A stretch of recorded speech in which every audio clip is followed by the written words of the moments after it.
Hi, today I'm making a rum cake. So I know the holiday's over, but I wanted to make a rum cake for my daughter, who was celebrating with a group of friends.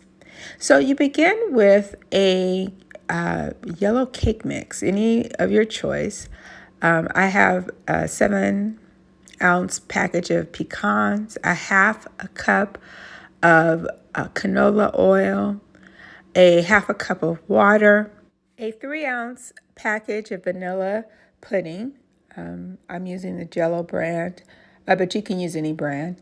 I'm spraying my pan, my bun cake pan with Baker's Joy, and then I've spread the crushed pecans at the base of the pan, as you can see.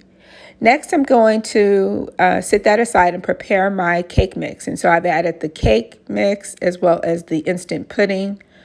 The oil, the canola oil is being added, as well as the water. And then I'm adding a half a cup of dark rum. And so you can use rum extract if you know the proper ratio of extract to water. So you can replace it with that.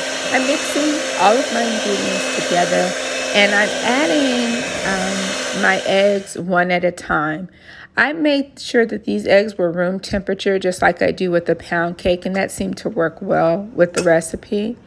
Once it's all mixed, I am adding it to the bundt cake pan, as you can see here, and just making sure that it's as even as possible. Nothing like a lopsided bundt cake. So I'm just making sure that all of all the batter spread over the nuts that are in the base of the pan. I'm going to bake this cake at 325 degrees for 1 hour. Next, we'll begin with the buttered rum glaze. And so you'll either have a half a cup of rum or you'll have a half a cup of the rum extract and the water mixture. 1/2 cup of butter.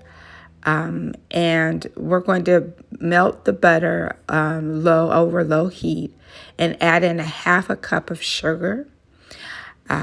We'll stir the sugar, gently, and then add in the rum or rum extract, okay? And you're just going to kind of stir that and let that simmer.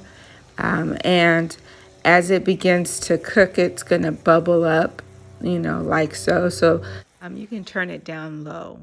It only cooks for about 10 minutes, and I let it sit and cool. And while the cake is still cooling too, I'm going to either poke it with a fork, or I had some of my leftover shish kebab sticks here, so I actually poked holes in it.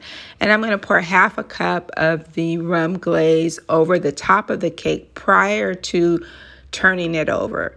So that's why you see the plate on top. Once I've turned it over, I'm going to also add that glaze to the top of the cake.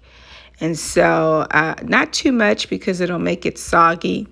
Now, this is a great cake. I definitely understand why it's a holiday cake.